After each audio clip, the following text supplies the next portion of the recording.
Hey, what's up party people? It's Tesla Man, and in today's video we are going to be installing a front lip sent to me by American Modified. So we're gonna go ahead and go through with the process. Whoa, okay, as you guys can see, the lip looks way better than the old one.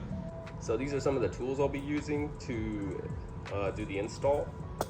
They did provide me with 3M tape, screws, and adhesion promoter. Before we can start on the installation process, I have to remove the old lip I have and these fog light covers. So I'm just gonna go ahead and start unscrewing the lip and taking off the fog light covers.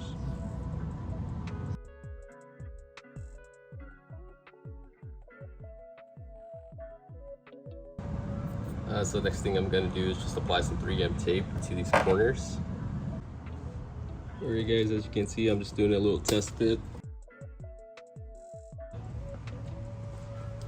But damn, fits really perfectly.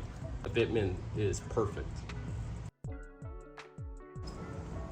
Looks amazing. This looks so good. Thank you, American Modified.